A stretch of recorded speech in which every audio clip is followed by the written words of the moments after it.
Hare Krishna, everyone. Welcome to Once Upon a Time. So, we are discussing the Dashavatara series. We have already talked about 7 different incarnations of Keshava, Krishna taking different incarnations. Remember, Krishna is an avatari, he is not an avatara.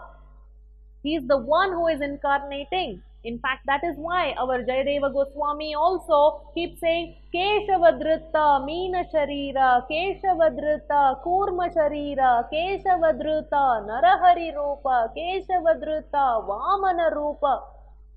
Everywhere he is saying Keshavadrita, Keshavadrita. So who is this Keshava who took all these different incarnations? Keshava is Lord Krishna. So we've already talked about Matsya Avatara, Kurma Avatara, Varaha Avatara, Narasimha Avatara, Vamana Avatara, Parashurama Avatara, Rama Avatara, and today we will talk about the 8th incarnation in the Dashavatara series, that is Lord Balarama. So Bala means strength. What kind of strength is talked about when we say Balarama? The Bala here is the spiritual strength. So Balarama is the embodiment of spiritual strength. Anybody who wants to make spiritual progress, he needs spiritual strength. To chant the names of the Lord, to understand Bhagavad Gita, Bhagavatam, to do certain vratas, austerities, whatever it is that we want to do on a path of spirituality, we need spiritual strength. So who do we get the spiritual strength from? From Lord Balarama. Rama. So Bala means strength, spiritual strength. What does Rama mean? Rama means pleasure, spiritual pleasure. So Balarama is not only the embodiment of spiritual strength, he is also the embodiment of spiritual pleasure. So if you want to be joyful, accessing this treasure house, reservoir of spiritual pleasure, again we need to take the shelter of Balarama. And Balarama also is Guru Tattva. He is the embodiment, he is the Adi Guru. In fact, Krishna is the Adi Guru, but the very plenary, very first expansion of Krishna is Balaram.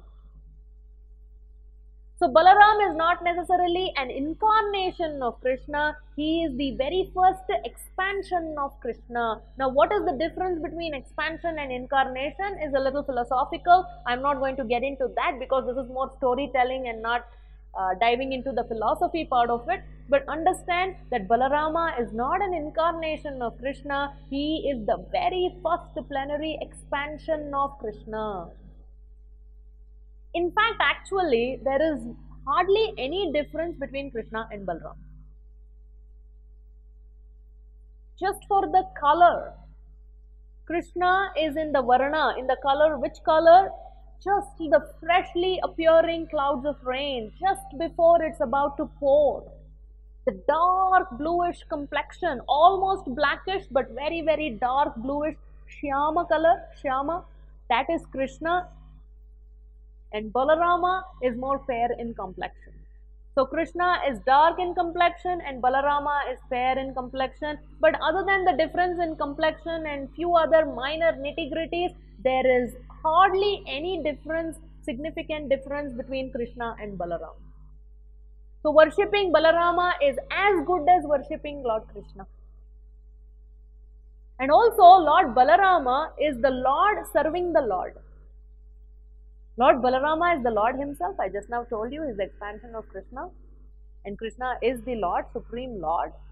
So Balarama's entire intention, his whole objective is how to serve Krishna, how to serve Krishna, how to serve Krishna. In fact, his desire to serve Krishna is so intense and expansive that he is the only one who serves Krishna in all 5 rasas. What are these 5 rasas? In fact, Krishna wants to relate with different devotees in the mood that they want to serve it. Somebody wants to serve Krishna as a lover, that is Madhurya Rasa. Somebody wants to serve Krishna as as though taking care of a child in the parental mood. So Krishna will relate in that way. Somebody wants to serve Krishna like a friend, putting hand over his shoulder, jumping, playing, joking, Sakya Rasa. And someone may want to serve Krishna in the servitorship as a servant, like Hanuman. That is Dasya Rasa. And someone may want to serve Krishna in Shanta Rasa. There is no like direct much, personal reciprocation, but still Krishna reciprocates in a neutral way, like river Yamuna, all the different trees, the creepers, the grass, the birds, the animals. All this is Shanta Rasa. And this Lord Balarama, he serves Krishna in all 5 different rasas. How does he serve in Shanta Rasa? He serves as umbrella of the Lord. How umbrella? He is, in the form of Adishesha. He is always protecting the Lord. If you've seen the hood of Adishesha, there's a bed. Adishesha's coils are coiled in such a way that the Lord is peacefully lying and relaxing. Okay, in different forms. I just gave you a couple of examples, but Balarama expands in so many different ways in the Shanta Rasa that he is serving the Supreme Lord Krishna. So how does he serve in Dasya Rasa?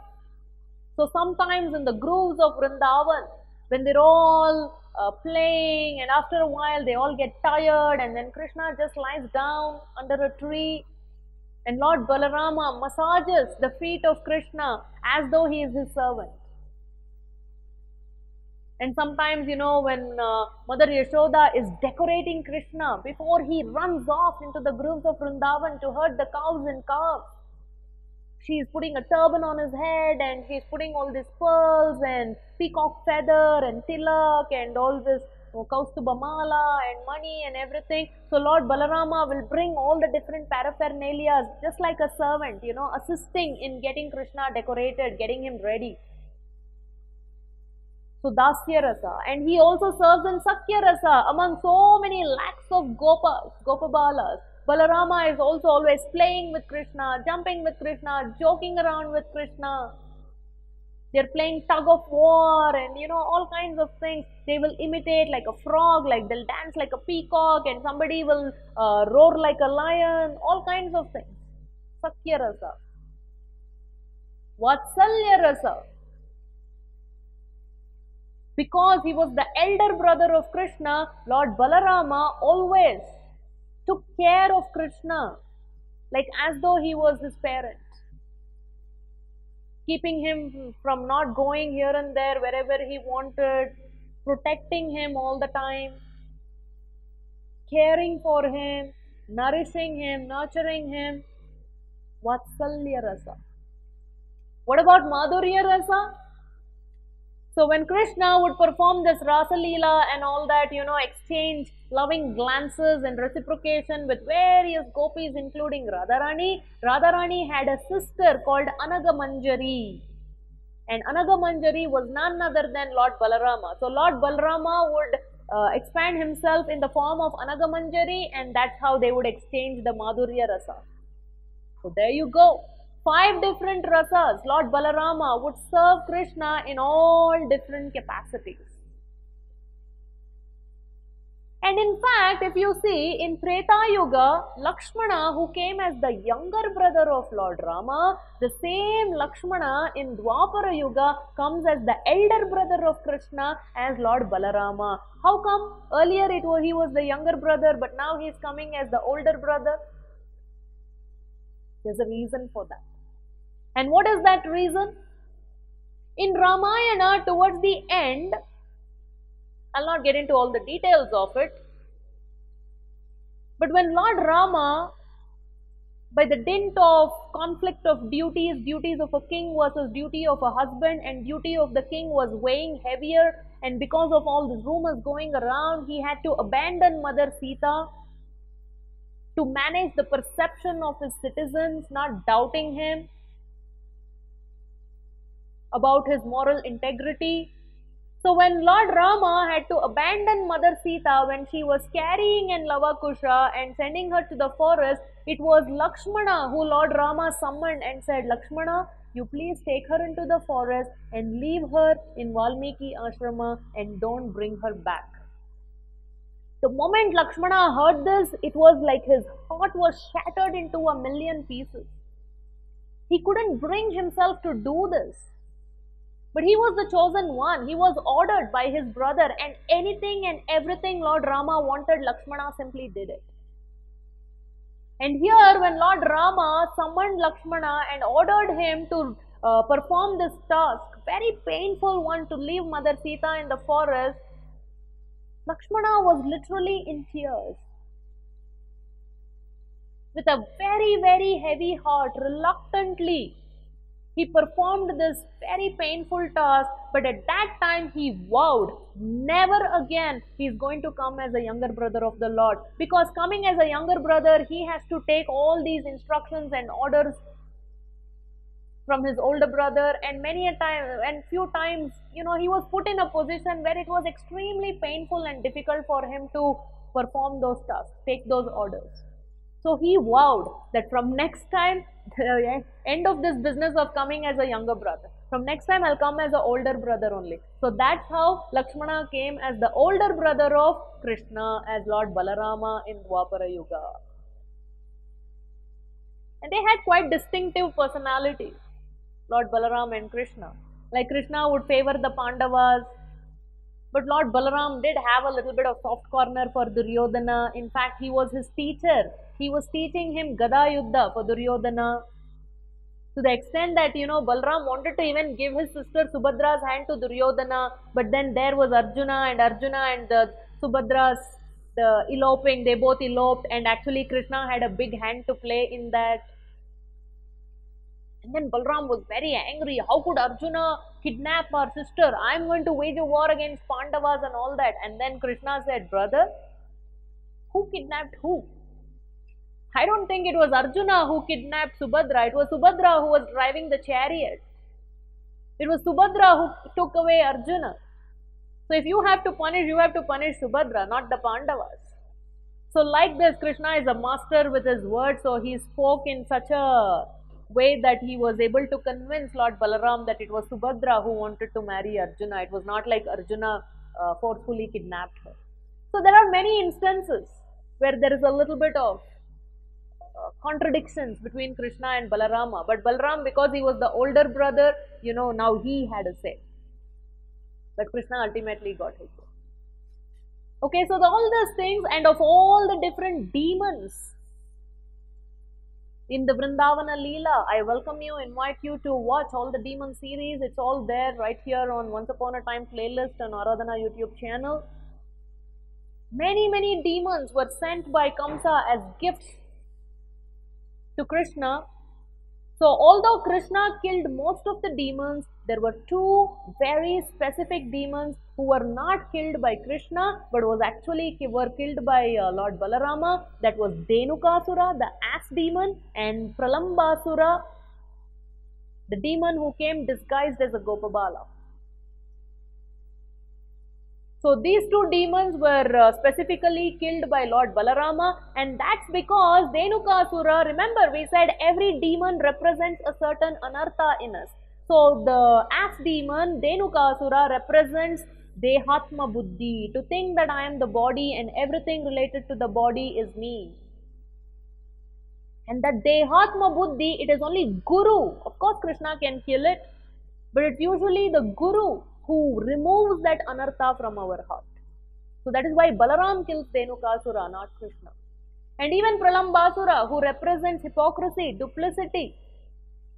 So this also is a big anartha, and that anartha also is killed by the Guru, wanting fame, name. So Balaram killed Pralambasura also. And also, not only 5,000 years ago, Lord Balaram came as the older brother of Krishna and performed these wonderful, beautiful pastimes. Just 500 years ago, roughly, also, when the same Krishna who took the mood of Srimati Radharani and came as Lord Chaitanya Mahaprabhu, the same Lord Balarama comes as Lord Nityananda Prabhu. Very, very merciful incarnation. In fact, Chaitanya Mahaprabhu wanted to kill two evil brothers, Jagai and Madai, because they had hurt Nityananda Prabhu. They took these broken pieces of earthen pot, these two debauchees, drunkards, Jagai and Madai, when Lord Nityananda Prabhu and Haridas Thakur had gone to them and said, please chant the holy names of Krishna, they mercilessly, ruthlessly took broken pieces of earthen pot and put it on, smashed it against, hit Nityananda Prabhu's head, and Nityananda Prabhu's forehead was bleeding. And this news reached Chaitanya Mahaprabhu, and Chaitanya Mahaprabhu came running. And Chaitanya Mahaprabhu, although in this incarnation he had vowed that he will never take any weapons to kill anybody, he was only going to liberate them and not kill them. In spite of that, Chaitanya Mahaprabhu was so pained to see that Lord Nityananda Prabhu was hurt by these two drunkards that he invoked his Sudarshana Chakra. But Nityananda Prabhu immediately held back and told Mahaprabhu, in this incarnation, remember, you're not supposed to kill anybody, please don't. Instead, please liberate these two debauchees. And that's when Jagai and Madai's heart melted. They thought, we hit him, but he is pleading on our behalf for our life. And that's when Jagai and Madai, even their hearts were transformed. So like this, Nityananda Prabhu, who is none other than Lord Balarama, would go door to door, person to person, and literally beg them to chant the holy names of Krishna. And the same thing on behalf of Nityananda Prabhu, I am also requesting you with folded hands that please chant the names of the Supreme Lord, especially the Hare Krishna Maha Mantra, which is the prescribed mantra for this Kali Yuga. Very simple, 16-syllable words. You don't have to spend any money on it. You don't need any fancy equipment. Simply vibrate your tongue wherever you are at any time. There are no hard and fast rules. Hare Krishna, Krishna Krishna, Hare Hare, Hare Rama, Rama Rama, Hare Hare. So when you chant this Hare Krishna mantra repeatedly, you will get the mercy of Lord Balarama, and from the mercy of Lord Balarama, we will also attract the mercy of Lord Sri Krishna. In fact, Lord Balarama's job, its prime duty itself is that, to attract the jivas, take them to Lord Krishna. Every single spiritual master, whoever our spiritual masters are, like my spiritual master Srila Prabhupada, everybody's ultimate Adi Guru is Krishna, and Krishna's plenary expansion is Balarama. So Balarama is the Guru Tattva. He is the one who infuses every Guru and gives them the power of that Gurutva. So my dear viewers, without taking the shelter of Lord Balarama, without receiving his mercy, we cannot go to Krishna. He is the via media. The spiritual master is the via media through whom we have to approach Krishna. So this glorious, most glorious expansion of the Supreme Lord as Lord Balarama is very, very auspicious. He is carrying the flow. He is married to Mother Revati. There is a beautiful pastime related to that also, but we will put that on hold for some other storytelling session where I'll cover that in detail. So it's called Dauji because he's the elder brother of Krishna. Very, very merciful. So let us pray to Lord Balarama to bless us immensely and to infuse our hearts with Krishna consciousness and take us back to Krishna. And as always, we will go to the Dashavatara Stotra from Jayadeva Goswami from Gita Govinda, 8th shloka. Vahasi vapushi vishade Keshava Vasanam jaladabam Keshava Vahasi vapushi visade Keshava Vasanam jaladabam Halahati biti milita yamunabam हलहति भीतिमिलितयमुनाभं केशवादृता हलधररूपा केशवादृता हलधररूपा Jai Jagdish Hare Keshwa Jai Jagdish Hare. All glories to Lord Balarama. So thank you very much for watching and relishing this very beautiful episode wherein we discussed about the 8th incarnation as Lord Balarama, not incarnation, expansion. In the next episode, we will be back with the 9th incarnation in the Dashavatara series. But between now and then, if you haven't already subscribed to Aradhana YouTube channel, do that right now. If you happen to like today's episode, go ahead and hit that thumbs up and express your like. And we also have an exclusive WhatsApp group for Once Upon a Time. So I invite you to be a part of that group. What I will do is I will leave the link for joining that group right here in the description. So click on that and welcome to our Once Upon a Time group. Okay, so I hope you liked it. I'll see you very soon again with the 9th incarnation, the incarnation as Lord Buddha.